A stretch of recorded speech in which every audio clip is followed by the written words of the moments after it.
Hey guys, and welcome back to my channel. So today I'm here to do my February budget. I always feel so much better going into a new month when my budget is all ready to go. So today I'm going to be using my February kit. If you guys are not, if you're new to my channel or you didn't realize it, I did start an Etsy shop, so I have all kinds of budget stickers up on my shop. I have January through March up right now. So I'm going to be using my kit, which is B2 for my budget. I'm also going to be using the thick washi that I have and then the thin washi. I will show all of my kits as I work through February in the upcoming videos. I will have sinking funds up tomorrow and then the rest of my budget videos up the next day.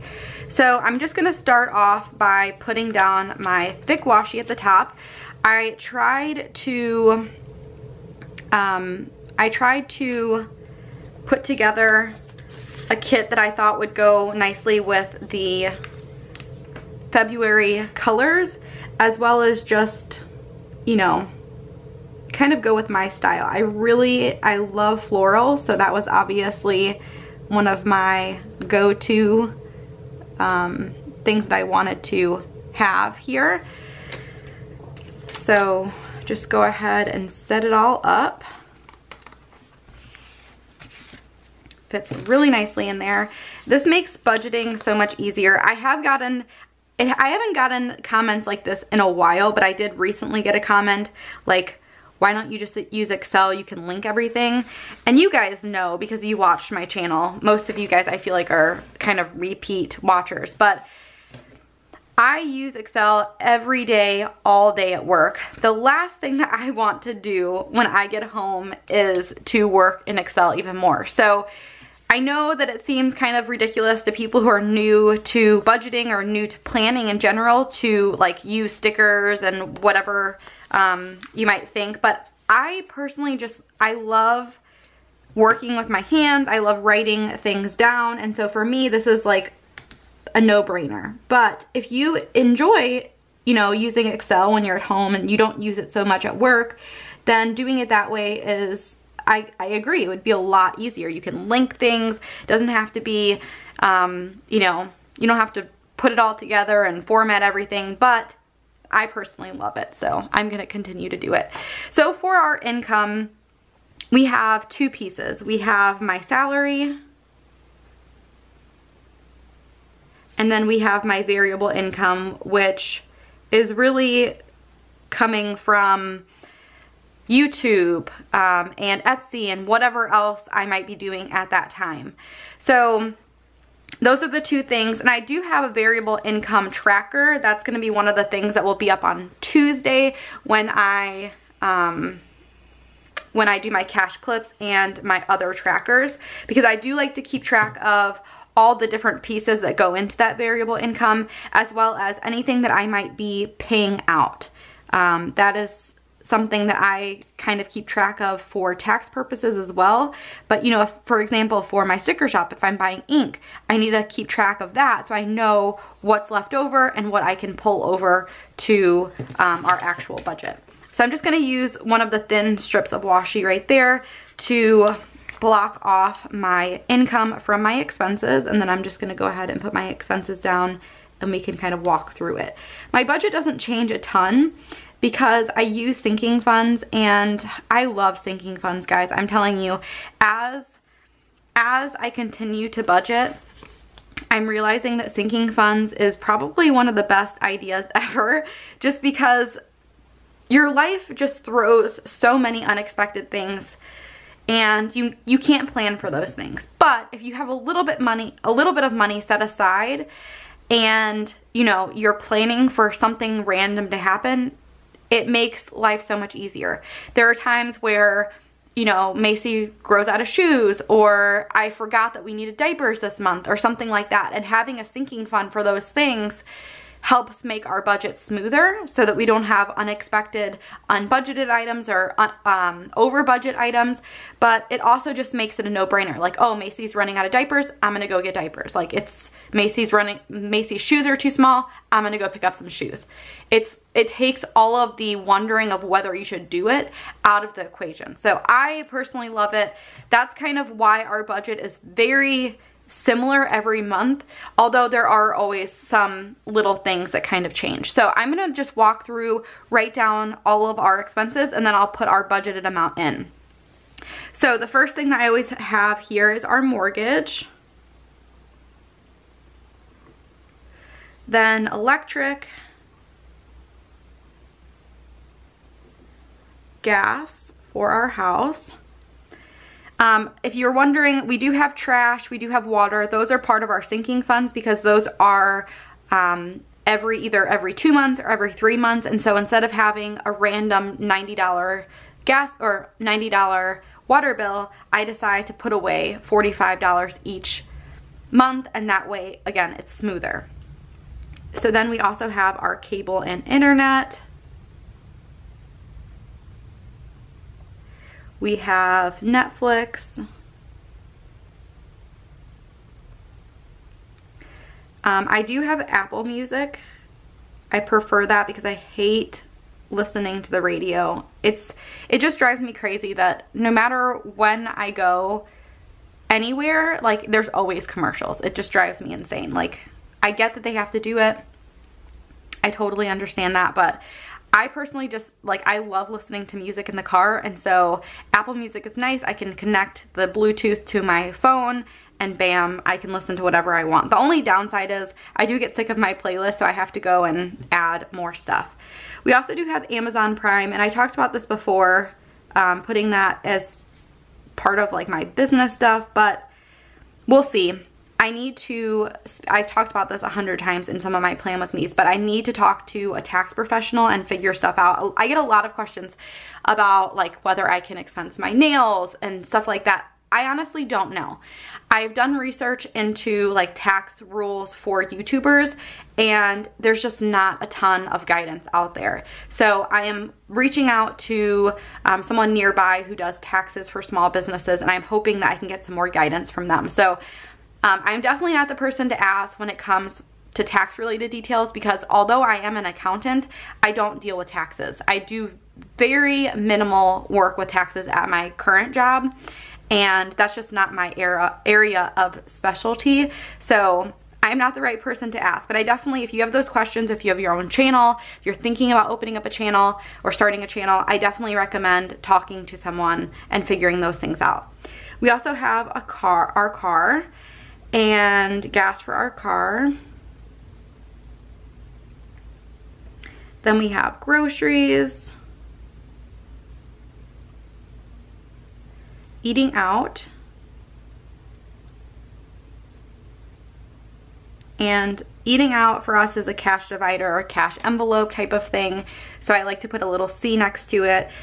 Same thing with household. And I have to tell you guys, this is, I mean, just to let you know, I feel like it's good information because I get a lot of questions about, like, oh, if you, let's say you have to buy something online or whatever, how does that work?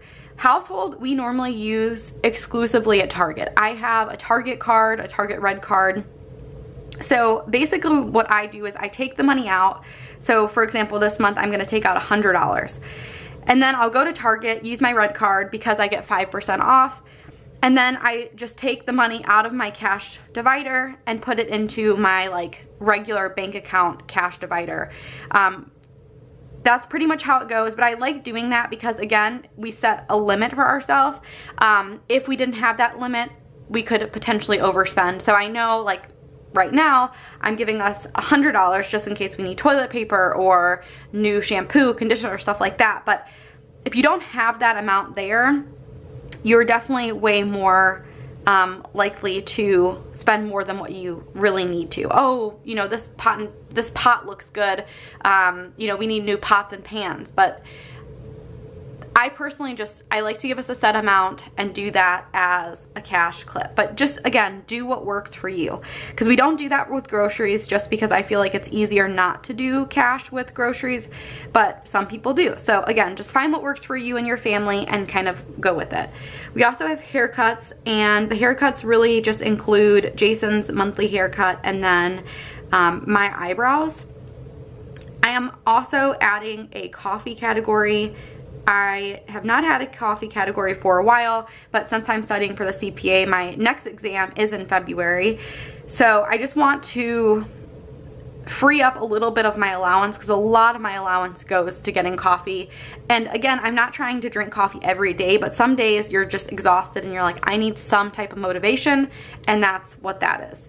And then we have our sinking funds, which is really where the most of our budget is, or most of the changes in our budget really is, because that amount fluctuates. Okay, so that is pretty much it. I need to put an unbudgeted part here.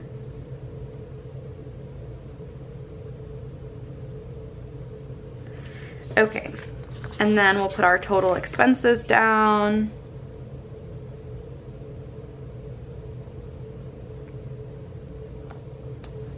You can tell that even though I have a lot of sinking funds, my budget is still like right down to the end of the page, which I know a lot of people switch to the larger deluxe monthly because of that. So I do have stickers for that now in my shop if you guys are interested in getting the larger version. I've heard a couple people say stuff about like the deluxe monthlies are not available, so hopefully that gets fixed soon, because it's kind of a bummer when, you know, you want to get started with budgeting or whatever and the tools are not ready for you guys. Okay, so that is our budget. I'm going to go ahead and draw out all of the lines, and then we can really get started with what the amounts are and all of that fun stuff. I'm not crazy about making this perfect. Honestly, I like for the lines to match up for the income and for the expenses. Just a personal preference, but you can make it as, you know, as perfect or as imperfect as you really want to make it. Okay, and then we need to do the over and under. It's pretty funny, I'm currently working on my BEC, my business CPA exam, and with that there's a lot of information about budgets. So it's funny because in the, you know, in the textbook, you know, you have your budget, you have your actual, and then you have your variance. Now I feel like over and under seems a little bit more like a personal thing than variance. Variance sounds very like technical and very like business oriented, but that is the technical term for this, is variance. Okay, so let's go ahead now that the lines are all drawn out and fill in our budgeted amounts. Now for our electric and gas, I just estimate based off of what the last couple months have been. I know there are ways that you can kind of level that out. For us, our utilities are so little that it really just doesn't make sense. Like, I'm okay with it being over a little bit, I'm okay with it being under a little bit, but that is an option if you are, you know, if you don't like those small variances. Okay, so our electric, I am budgeting $75. For gas, I'm budgeting $60. It's been pretty much the same for a while. For cable and internet, I am budgeting $130. I talked about this, I think, last month during my results video, but I think our electric, or our cable and internet, went up slightly. I think we've had it for a year, so usually around that time they up it a little bit. Our Netflix is $13.99. I heard that that was going to increase at some point, so that will be interesting to kind of see when that happens. Our Apple Music is $9.99, and our Amazon Prime is $6.49 per month. Our gas for our car is $130. That's how much I'm budgeting for that, and that's been pretty decent. Like, I feel like we are comfortable at that amount. And then for groceries, I'm gonna give us $500. And the way that I do it, and again, just make your budget work for you. You don't have to follow my way, you don't have to use my techniques, but our ultimate goal every week is to go grocery shopping on Sunday. That way you are all set for the week. Does that happen? I would say 3 out of 4 weeks, no. Just because life is so busy with me studying, with all of the other little business things that I'm doing, and then of course we have a toddler. So things don't happen always the way that we want it to happen. But I like to take every Sunday in a month and pretend like we're gonna go grocery shopping that day and then give $125 per Sunday. So that's how I came up with the $500. There's 4 Sundays in February, which ends up being $500 if you multiply it by 25.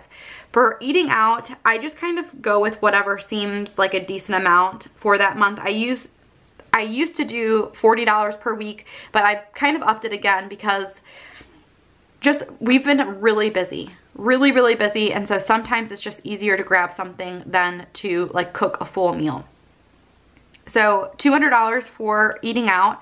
I'm gonna give us $100 for household. Now, I don't think that we'll need that much just because I feel like I stocked up on a lot of things last month, but things have always been coming up and we've been doing some work on our house, so that also, you know, means that we might need some other things. So for haircuts, I'm gonna give us $30. That's been consistent since I remember budgeting on YouTube. And then for coffee, I'm gonna give me $30. I think in January I was giving myself $20. I'm just gonna go with $30 because my test is really gearing up. So I am going to be going to study probably as much as I can in the mornings, at nights, all of that. And then for sinking funds, I'm going to give us I'm gonna give us $1,338. And I will break that amount out when we go through our sinking fund video. That will be up tomorrow. For unbudgeted, I talked about this before. I don't give us anything there, but I like to have a placeholder just in case we have any actual amounts. So that is pretty much our budget. Pretty simple. I do not share my income. I do not share our mortgage. Those are things that I just decided to keep personal when I decided to start YouTube a long time ago. And I know a lot of people may think that you need those numbers, and I've talked about this like 100 times. But for those of you guys who are new, who are wondering why I don't share that, you know, for me, those numbers are personal. I choose not to share that because I do have family and friends who watch my videos, and that's something that I don't want them to see and say, you know what, I saw that you saved blank amount last month. How can you not help me out with my gas bill? Believe it or not, I have had family members ask me for money, and when they know that information, it's harder to say no. Of course, me and Jason have always had this, we've always had this mentality that we don't help people out financially because you're just asking for trouble, especially with our past experience doing so. It just ends up being a bad situation. So we do not help people out in terms of like family and friends. We just have a no strict rule against that. And again, that's a personal decision. You guys can totally do that for family members, but in our experience, it's just kind of bit us in the butt. Of course, you could help people out, you can give them gifts, stuff like that, but we don't lend money. If we're gonna give people money, we give it knowing that we're not getting it back. Hopefully that makes sense. But along those same lines, with sharing your salary on the internet, one big reason why I do not do that is because for future reference, if I decide to leave my company and I'm applying for jobs, I never want to be in the situation where they come across my channel, they know that it's me, they see my current salary, and then that hurts me with negotiating my new salary, if that makes sense. I did actually have a situation where I was offered a job, and if that person would have come across my channel, they would have known how much I made, and that would have really impacted my offer. So again, personal preference, do what works for you. For us, we just choose not to show those numbers, and I really hope that my budget and all the things that I talk about and how I set it up will be helpful without seeing those numbers. But anyway, that is my February budget. I hope you guys enjoyed it. If you guys have any questions about my stickers, about budgeting, about Erin Condren, anything like that, leave them down below, and I will see you guys next time. Bye guys.